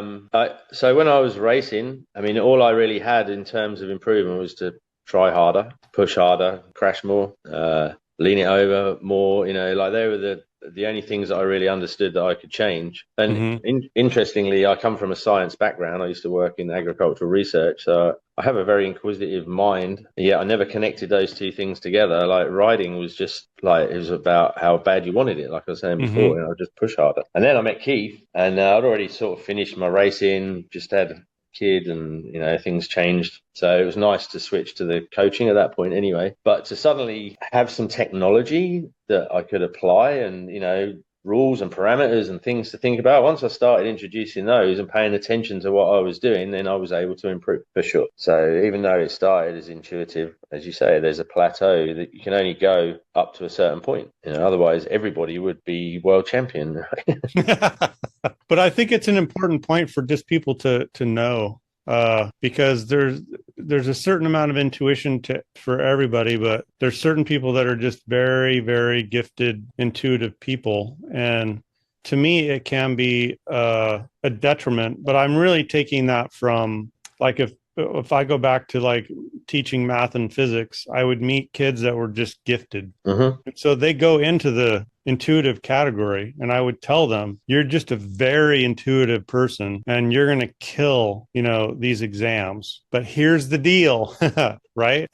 Can you explain this? And they can't explain it, whatever it is. And I'm like, someday, if you leave here thinking that you're the master of this because you killed these exams, you're now going to go out into the world thinking that this perception of yourself is that you can do it all and you're not going to make any mistakes and you're just killing it. Well, the real world is going to bring a problem to you that you are not going to be able to solve, because you need to be able to break that problem down into all the little innuendo and issues that problem involves, and then have the tools to solve it. Because it's not exactly like the problems that this institution is giving you to solve, that you're solving intuitively with no problem at all. So I would give this warning to, the physics expert in the room or whatever, because they're going to go out into the world, and some mountain is going to crash, or some tower is going to fall, or some bridge is going to fail. And they're going to want somebody to go figure out why, and if they don't have the tools to break it all down into the minutia, isn't that exactly what you're talking about though?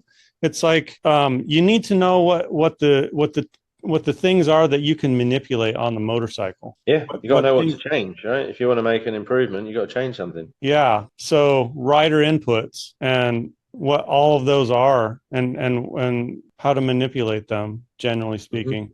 What do we got? Right. Yeah. Give me the bullet. So you got to know when to steer. We talked about that. You got to know when to roll on the gas. You got to know what to look at and when to look at it, and all the little adjustments in between. When to brake, how hard to brake, how much to release the brake. Trying to work with the motorcycle. You don't want to be fighting it. Like sort of working with the momentum and all the rest of it. You want to get to a point where the line is not consuming all of your attention. So you can think about traction. Again, if you're trying to go fast, most of the time you're like assessing, or how hard can I brake? How much can I lean it over with this much brake on? How hard can I roll it on at this lean angle? That kind of thing. So it's when and how much. Yeah. So like Angus likes to title it, the things that you can be deliberate about, right? We can be deliberate about steering, and how hard am I pushing? How long am I pushing? What am I looking at? How long am I looking at it? And all how it's better to be deliberate about all these things and pay attention. Or like James said in our last chat, is like, who doesn't know what their right hand is doing? Well, lots of people, right? Yeah, you'd be surprised. Yeah.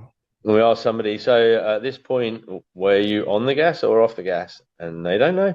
But I mean, honestly, you don't want to be thinking about the minutiae. Like when we ask a question like that, quite often the solution is to go and find out, and you suddenly realize, oh shit, I didn't actually close the gas going in there, right? That's why I'm struggling to get it to hold a tight line. And then you make a correction, right? You know what the ideal is, and you figure out where you're deviating from that, and then you make an adjustment. And I mean, patience is a big thing as well, honestly, and really understanding where it feels like you're going too slow here, but you get more back over there, and that whole balancing act, in fast, out slow, in slow, out fast, and the turn balancing, right? The whole relationship with that.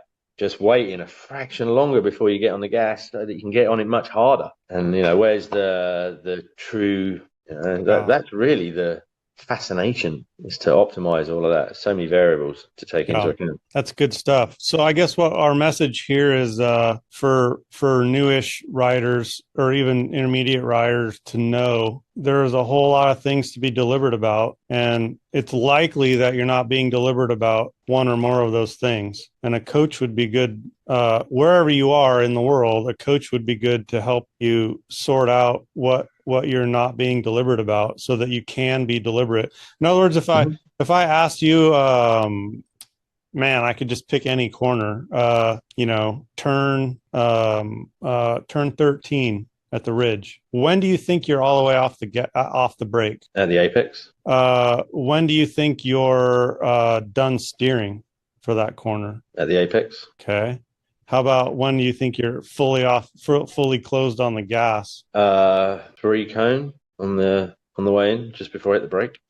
Okay. And when are you getting back on the gas? As soon as I got the thing pointed. Okay, but you could draw me a picture, couldn't you? Fairly accurately, yes. So that's what we're really talking about. It's like, yeah, you're not thinking about it every single time, but your brain has thought about it so many times. Mm-hmm. It might not be in the frontal lobe, but it's in the process of you negotiating that turn, that you could articulate all those little things, all those little deliberate things. You know exactly where they are. Yeah, but I've also been teaching this material for 28 years on racetracks, right? So but you could still do it, man. You could still do it. And the reason I know you can is because I can do it, and I'm not you.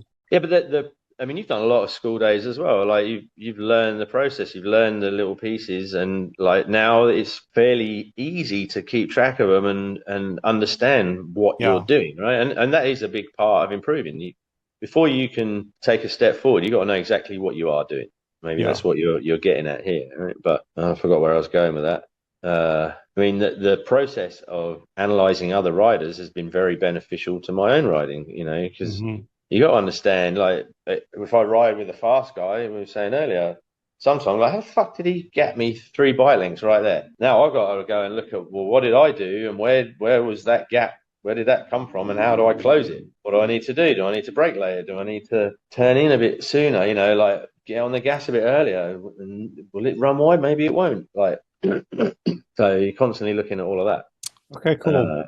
And it's good to have that in the back of your, or not in the back of your mind, but to be, I guess it goes back to being deliberate, right? Like, I know what I'm trying to achieve. I know what I want, and you don't always get it perfect, but you're trying to get as close to perfect as you can. And I guess the message I'm trying to have you put together for us here, which you are, is I remember being a beginner and not really understanding that the nuanced level of all of this stuff, right? So what I'd like people to get from talking to somebody like you is to just know that if you know where all of your hands and eyes and controls are in any given corner that I can just spew out at you, how is that possible? And it's because all of those things are being paid attention to. So as a beginner, they're looking at big chunks, like big macro things, like how do I stay on the bike? How do I keep from falling off the bike? Or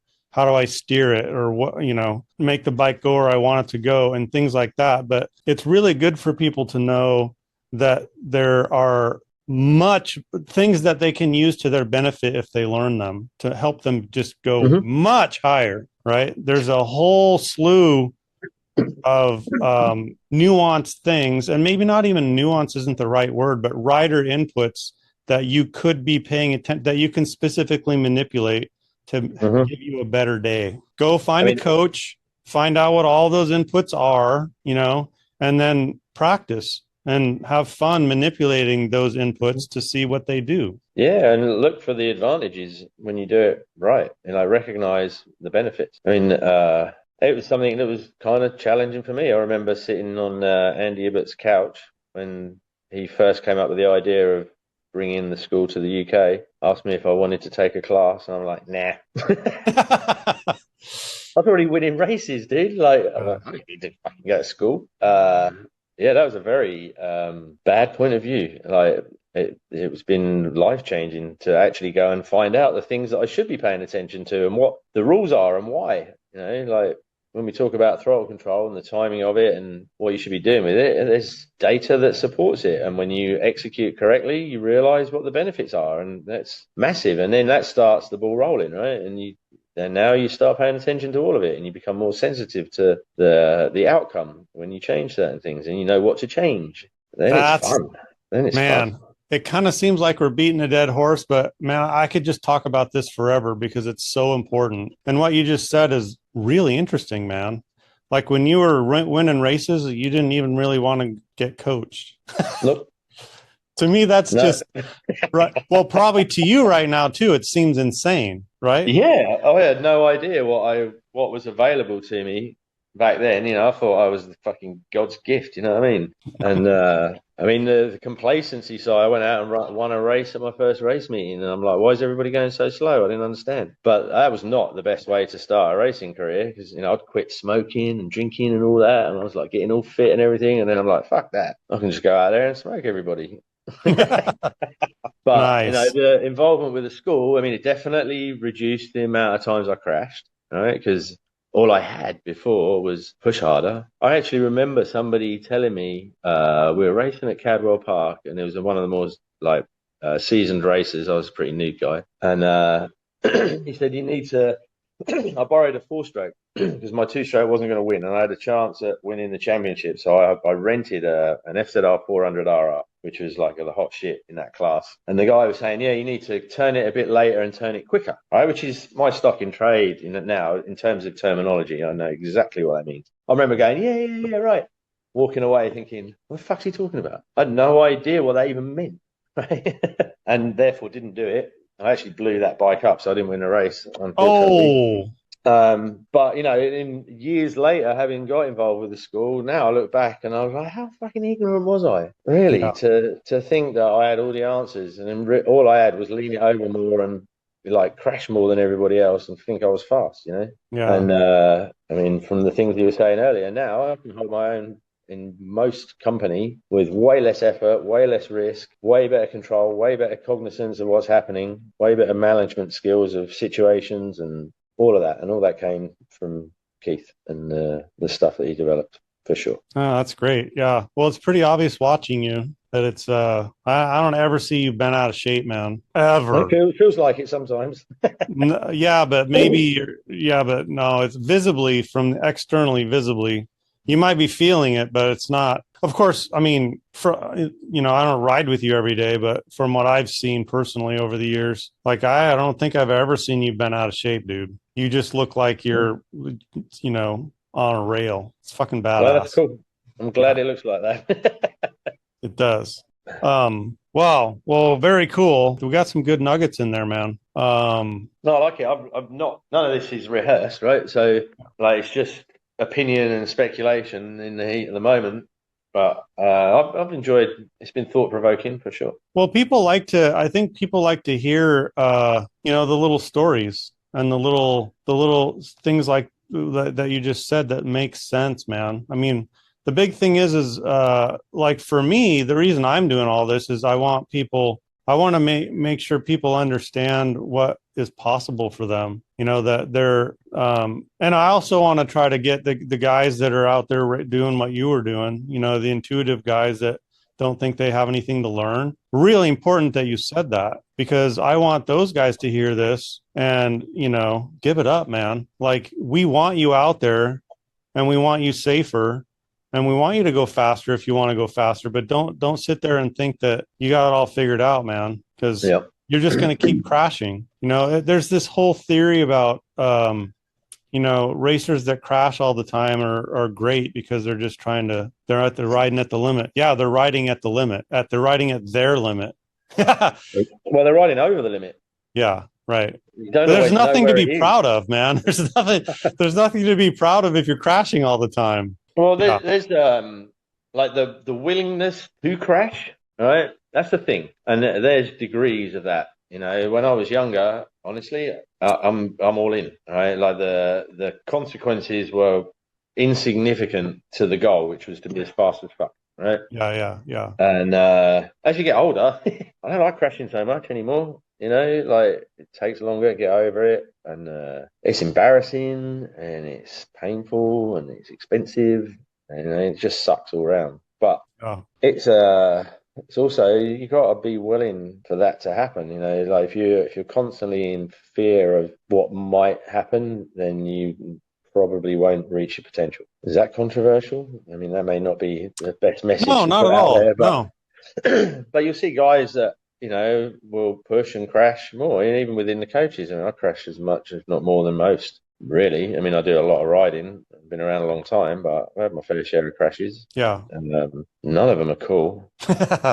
Yeah. But I think that's all possible. I just think that this notion that, I mean, let's flip the coin and say that there's a lot of world champions that don't crash very much compared to other champions. And so why is that? And that is because maybe they've learned the nuance better than the other world champions. Like, they can still be a world champion. You were a winning rider, right? And thought you didn't have to change anything. But guess well, I don't know if I want to name names. There's a very recent multiple world champion rider who's suddenly decided to not crash so much, and it's not because he switched bikes, in my opinion. Right. We'll just leave that one alone. Okay. But I think he figured out, hey man, I just can't be crashing all the time. So, and he's still fast as hell. All right, but he's not scared of it either. Right? That's a totally separate. And maybe that's the point I'm trying to make. Right? Yeah. You can't imagine it will never happen. Like, you have to, if you want to go fast, you have to acknowledge that the closer you get to that edge, the more risk you're taking. Right. How's that? Right. How's that? Yeah. But that's the fun bit. Yeah. But you can push the edge. If you learn finer nuance, you can push the edge away. Mm-hmm. That's the thing. So I think we're agreeing on that. I just think it's so very interesting, man. It's so interesting. Yeah. But I guess people are eventually going to get tired of crashing, man. I mean, it's not fun. I did a lot of my crashing when I was younger. You know, no leathers, like fucking road rashed.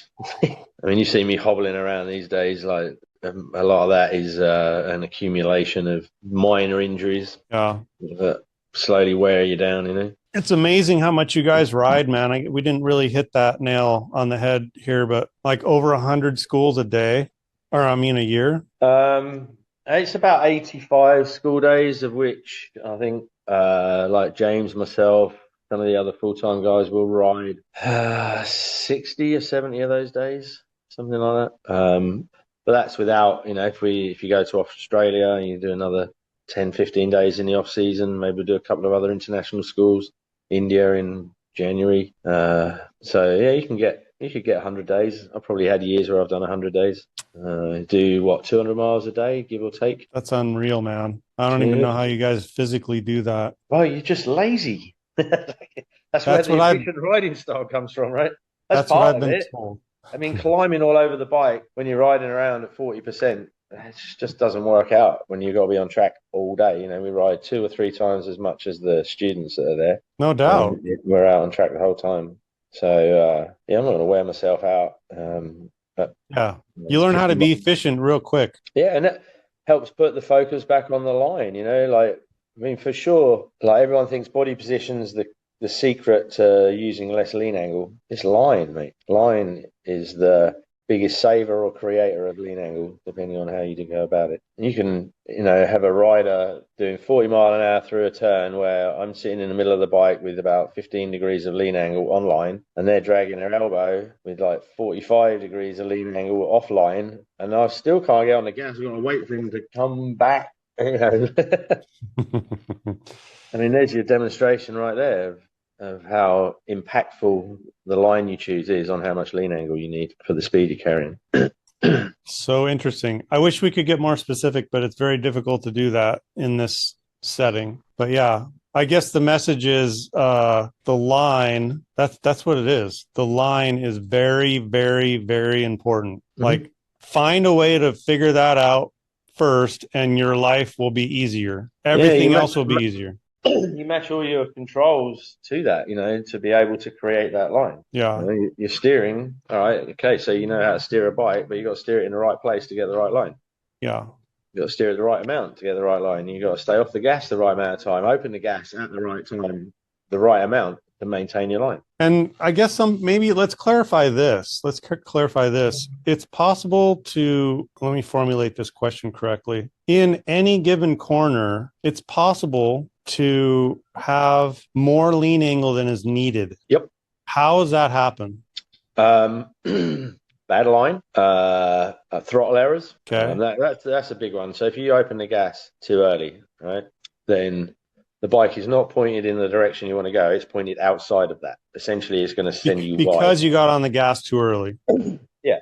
So if you roll out the gas, you steer the bike, and you're waiting to have it pointed on a line that will take you to the apex, right? And once you feel that you've got the bike pointed on that line, then you roll on the gas and maintain that line. If partway through that steering, you start rolling in the gas, you select that line, and it's not pointed at the apex yet. It's not going to take you to the apex. So you start rolling on the gas, and it's running you wide of the apex. So what are your options? You have to start leaning it over some more to try and close it on the inside.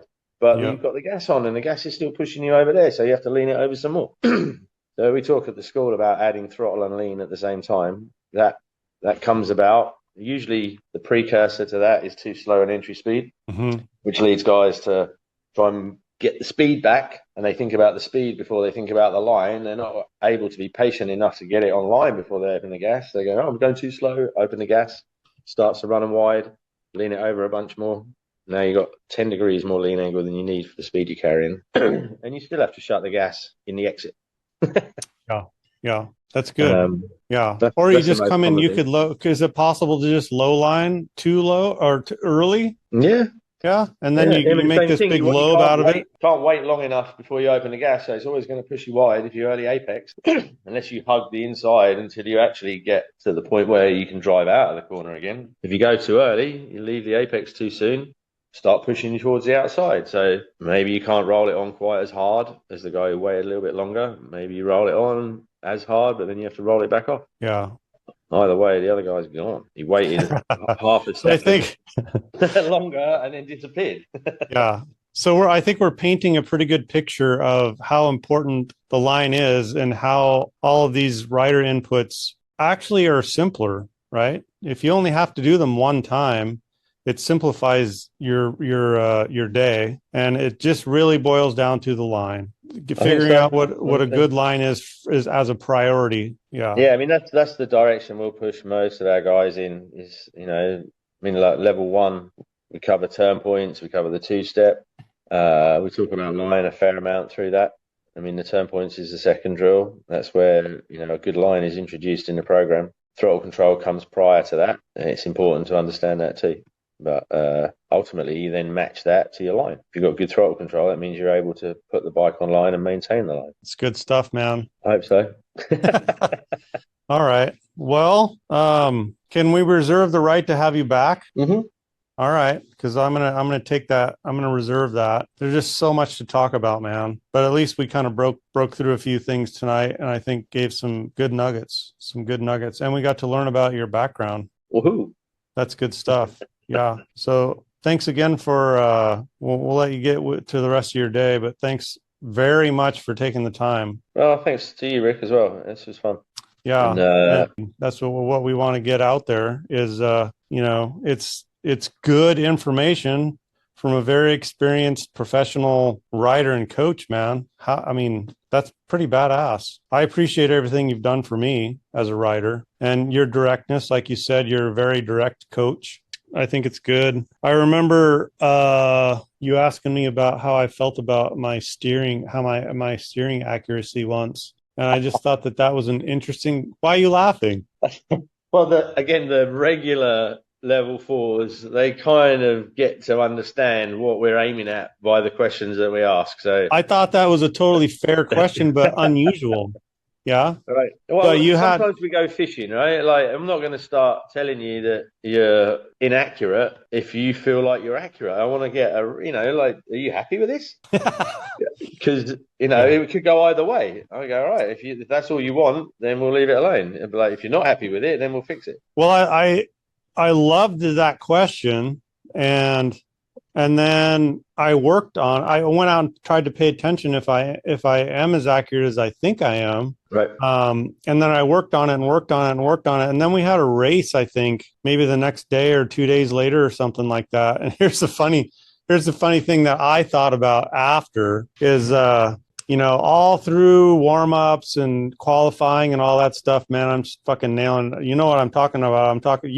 When you asked me, it was turn 8 at Streets, and how you feel about your accuracy going into this right in here? And I'm like, well, do you mean the 4 inches between the white line and this little black thing? Is that what you're talking about? And you're like, that's exactly what I'm talking about, right? So anyway, here's the funny thing is, so I'm nailing that, and it's working, and then the race comes, because what I learned, and this is part of learning, is what I learned is qualifying, I wasn't going 95 or 100%. In qualifying, I'm not.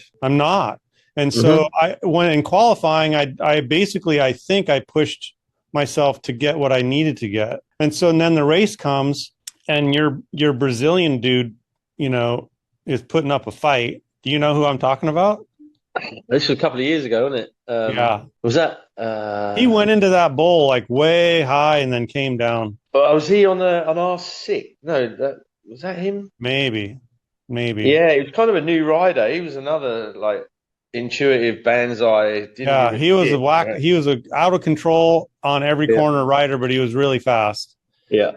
And so he got by me, and so now I had to push, man. I had to push if I wanted to get back. And some of that got away from me because now I'm going in faster than I was. Mm-hmm. The geometry all changed just a little teeny bit. And so now that accuracy is somewhere else. And I just found that to be intriguing. It's like maybe throwing it out the window isn't the right thing to say, but I was disappointed in myself on the first time. I'm just busting ass into that corner and went diving in there, and I'm like, I'm not going to make it. I'm not going to make it where I think I need to go, but I need to get on the gas now. And so, it worked out. It was just different. It was really funny. Yep. But to me, that means that something has to change. Yeah. Right? To some degree, you're slightly out of control. If you're not putting your tires on the inch of asphalt that you want, then you're not fully controlling the motorcycle. Yeah. And that's a balance for me. That's a balance between, like you were saying earlier, like I don't want to force the motorcycle. I can tell when I'm forcing the motorcycle more than usual. And I know that there's a massive extra amount that I could. I learned that a lot over the years. I know I'm not forcing it as much as I could, but I like to try to let it go where it wants to go. Yeah, like you shouldn't rely on blind faith that, I'm not going fast enough. The bike definitely can handle it. That's not a good thing. That feeling of forcing the bike, that's underpins most crashes that I've had. Right, when you just asking a bit more, you kind of know. Sometimes you trail braking in, and like you just got to sit tight. Don't pull the brake anymore. Don't lean it over anymore. Just wait. If you try and force it at that point, it ain't going to work. And you can gather it back up. But you got to then learn, like in most cases, if you're running wide of an apex like turn 8, I would say you probably looked a bit late and steered a little bit late or whatever for the speed that you were going. You know, you need that recalibration to be able to get back to that spot at the slightly higher speed. Maybe your attention was on the Brazilian dude in front, and you're like, "Fuck this guy! I'm going to catch him!" Right? That too. That too. Because your want to, you know, then the red mist, you know, your need to get there kind of overrides. That's another learned thing, right? Is the let's just call it the weight factor. The weight factor is big. You got to have patience. Mm-hmm. Yeah, you start looking at the other guy. I mean, I've had several experiences of attempting to go fast, right?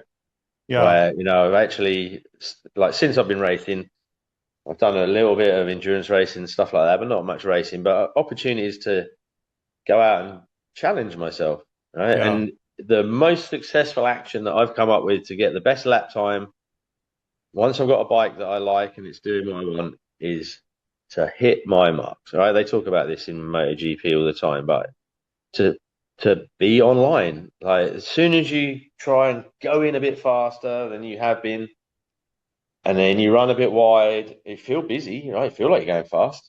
Things start skating around, sliding. You got to lean it over a bit more than you should have to. It won't grip. It's spinning up, like, and you're like, oh, that was awesome. And you're 2 seconds a lap slower than like a calm, considered, accurate lap. Yeah. You know, within reason. I mean, you're still pushing to the limit, but up to the limit that you can still hit your marks, go where you're supposed to go on the track. And every time I try and, you know, step it up a little bit beyond that, you start making mistakes. And those mistakes, every one costs you, you know, half a second here, a couple of tenths there, and suddenly you're working really hard to go slower. Yeah. Dude, that's good info, man. He did crash, like, coming onto the straightaway. I don't remember if that was during a race or just a practice or whatever, but he crashed coming onto the straight, and then his axle. And I remember riding by you, and you found his axle nut, like, in the paddock. And he's like, you bend over and you go, "Oh yeah, look what I found." You might need that. Yeah, those are fun times, man. Thank you for that, man. This is fun times. So I appreciate it. Like, we're all out there riding motorcycles for one reason, because we love it, right? It's fun. No doubt. That's the only reason to do it. Like, there's a lot of risk, a lot of money, and all the rest of it. But goddamn, when it goes well, it's fucking awesome. Like you said, man, when it all comes together and you find that, as James calls it, the sweet spot, but everybody calls it the sweet spot, whether it's tennis or baseball or golf or whatever. You know, people that have found the sweet spot, they know what it is. They know what it feels like. And there's a sweet spot on the racetrack.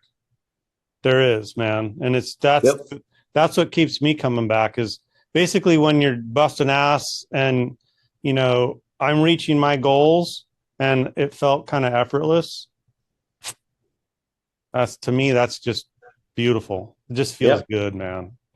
So a lot of that's because obviously you guys. So anyway, thanks for coming on. Super duper appreciate your time and energy. And it's been a pleasure being on the track with you for all these years. And hopefully the Kiwi Moto crew will get some interesting information out of all of this that we talked about today. So thanks again, man. And we'll see you next July. Yeah, man. See you then. Cheers. Yep.